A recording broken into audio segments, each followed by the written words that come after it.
So think back and remember, who was it? Who was the one who invested in you? Who you would someday be?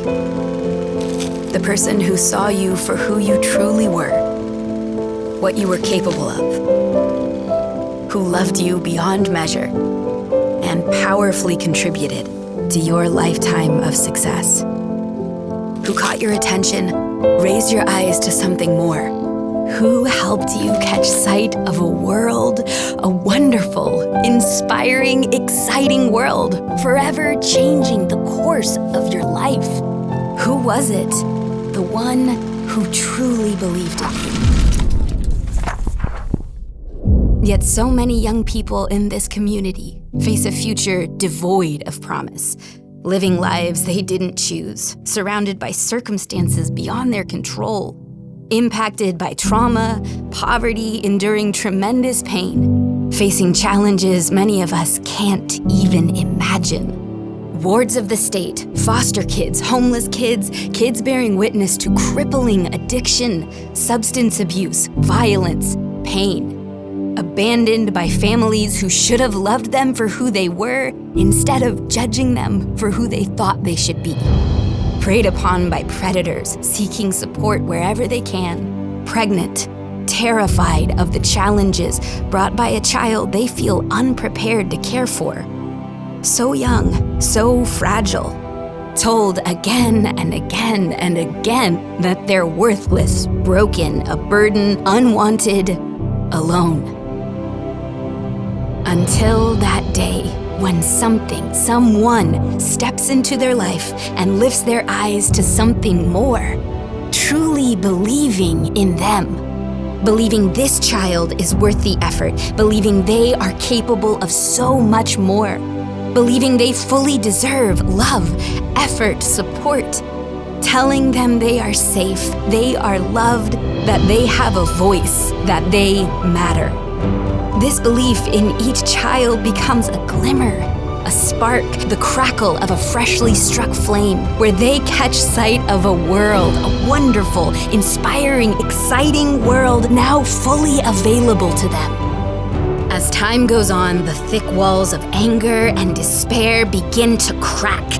A smile appears, a laugh, a moment of real joy emerges. The dancing light in their eyes grows as the entire world unfolds in a whole new light as the seed of belief grows within, shifting their life towards greatness, excellence, a future so bright, so full of hope. This moment where belief becomes reality. So, who is it? Who is the one? Who in this moment is willing to stand courageously at the crossroads in a child's life, choosing to become the beacon of light that creates a lifetime of success, the catalyst that causes these sparks to fly? It's you, who wouldn't be who you are today without someone believing in you, investing in your success, the future fulfilled in the life you now live. And so you give, you invest, you truly believe in these little ones. Because of that one person who believed in you, who forever changed your life, and through you, changed the world.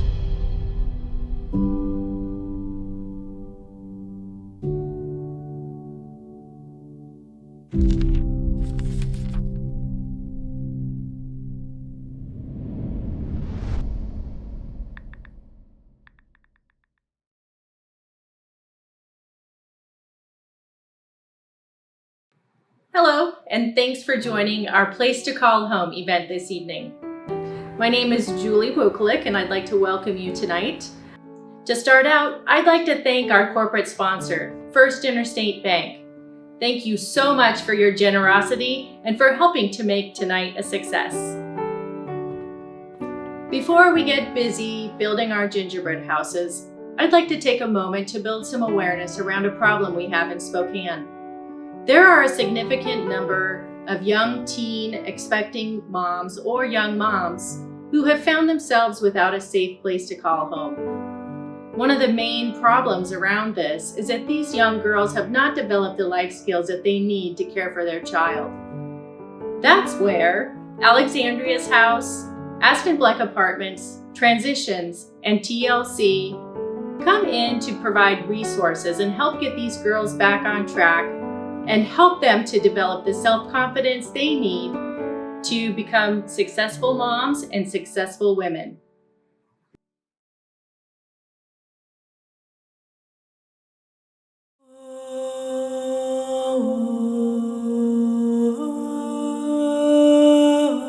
It all seems so long ago. Back when everybody thought I was just another kid. That all changed when I got pregnant. My living situation was way too complicated, so I had to leave. I was about to have a baby and I had nowhere to go. No place to stay, no money for food, no way to pay for all the stuff a baby needs. No family around to help me. I don't really know my dad because he's in prison. My mom is around, but she has problems with drugs and alcohol. I don't have the first clue how to be a parent. I'm so afraid I'm gonna suck as a mom. So that's why I decided to go out on my own. When I was lucky, I had a place to stay at a friend's house. Sometimes things were more difficult. I didn't always have a safe place to sleep. I was so tired of living out on my own. I spent a lot of time afraid of what might happen. After a few months of trying to make it on my own, my friend's mom told me about this place called Alex's House. They help girls like me get back up on their feet.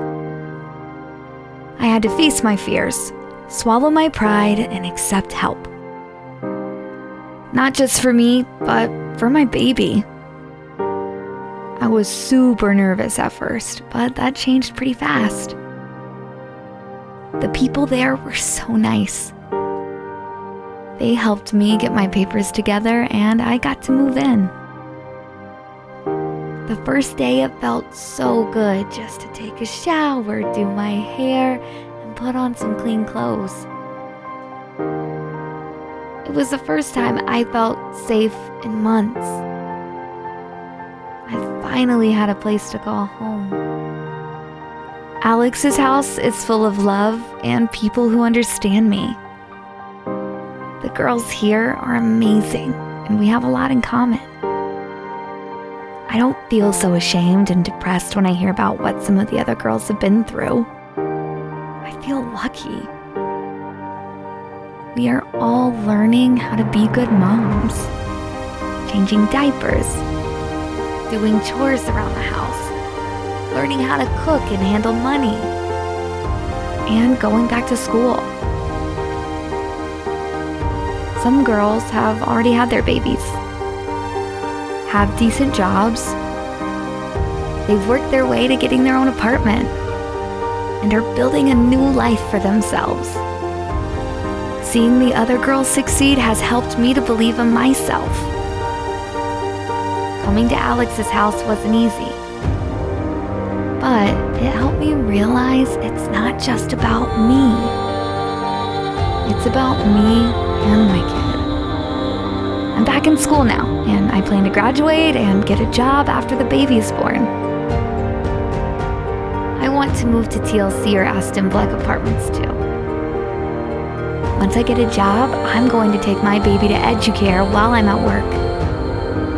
I feel comfortable leaving my baby there because I know she'll get good care and learn lots of new things. My friends tell me they're great for the moms too, because they help us be the best moms we can be. Because of Alex's house, TLC, Aston Black Apartments, and Educare, I'm not going to suck as a mom. I believe in myself and I'm excited for our future. My dream is that someday I can help other girls like me. I plan to go to college so that my baby and I can have a better life. I want to be able to help people like me. My social workers have helped me so much. They're like big sisters to me now. Their support is what keeps me going. If it weren't for them and generous people like you believing in me, I don't know where I'd be. You listen. You care. You accept me for who I am. You believe in me. Thank you for helping me find a safe place to call home. Please donate today to help other girls like me. Just like me. Thank you. The important work these 4 nonprofits are doing would not be possible without your generous donations. If you're feeling led to give tonight, we've tried to make it easy for you. All you have to do is grab a cell phone and scan the QR code on the page. Or you can text "A Place to Call Home" to 44321. You can either scan the QR code or text "A Place to Call Home" to 44321.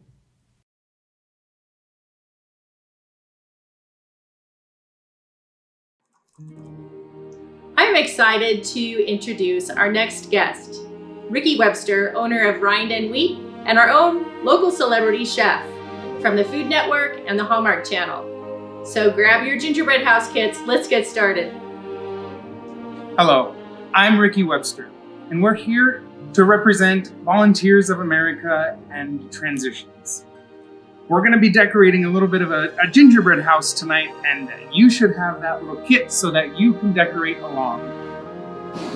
I personally got involved with Volunteers of America and Transitions when we were all furloughed a few months back, and I found myself just baking more than ever in hopes that one day I could open my own shop, and also just to pass the time, because it's something that I do in my spare time to relieve some stress and anxiety and ground myself. And I must have been a little stressed because I quickly found myself way too much baked goods and I couldn't consume them all.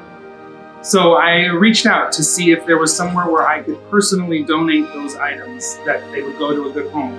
And I was connected to Alexandria House. So with this event, A Place to Call Home, we are celebrating everything that Alexandria House does to support these young women and give them a home of their own. So we're going to assemble this gingerbread house, and sometimes they have a rap for being difficult. You know, I think there's some tips along the way that I'll be able to share with you that might take the pressure off, and at the end of the day, you know, it's a cookie and icing, and it's going to be delicious. We can decorate that roof with some of the goodies, or maybe some goodies that you have at home. If you have any cereal, sometimes those little wheat clusters look nice on a roof and give you that like thatched roof look. Or what I have in front of me is some sliced almonds, and those tend to look like shingles as well. So I'm gonna put a few of those on here and shingle them up, and hopefully we end up with something that resembles a rooftop. You can start decorating. I already did that with some of these gumdrops that they gave us. And then we're gonna take a little bit of this extra icing and put some snow wherever we think there would be snow, or possibly you made a little mistake or one of those almonds may have fallen off. I'm just gonna go in there and put that strategically, right? Because it's all about that perception at the very end, strategically where I needed to cover up any of my mistakes that I made, or where I think there should just be a little bit more snow. Then you can also take it and do icicles with it by pressing some and dragging it down as you release. And if some falls on the base, that's okay. I'm going to show you a little trick that we're going to do there as well. That's how you make it look nice and snowy in that winter wonderland. You're going to take whatever extra icing that they gave you, and you are going to spread it on the base here, which is like this plastic board that had that nice channel in it, so it made it a little easier. But we all know that that does not look like snow. This looks a lot more like snow. So take that extra icing and frost it like you maybe would. Maybe we shoveled our walk there so we can thin it out a little bit in that area. Hopefully we shoveled our walk. I do not like shoveling the walk. And then go around and just make it look like you just got that nice fresh snow. And that kind of just ties it all together and makes it look finished. So have at it. Use all these little goodies that they made and gave you to make your gingerbread house and finish it off however bright and colorful you like. The important work these 4 nonprofits are doing would not be possible without your generous donations. If you're feeling led to give tonight, we've tried to make it easy for you. All you have to do is grab a cell phone and scan the QR code on the page. Or you can text "A Place to Call Home" to 44321. You can either scan the QR code or text "A Place to Call Home" to 44321.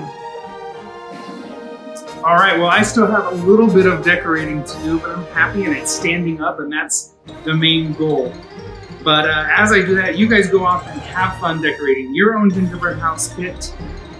Also, please check out what we're doing down here at Rind and Wheat. You can follow us on Facebook or Instagram or any of those social media outlets at Rind and Wheat, as well as making sure that you take a picture with your gingerbread house and hashtagging Gingerbread Spokane. Hashtag Gingerbread Spokane, okay? We can't wait to see what you guys come up with, and I hope you all have a wonderful holiday season. Thank you, Ricky. That was so much fun. And I don't know about you guys, but I'm excited to get started on my very own gingerbread house. Thanks for joining us tonight, guys.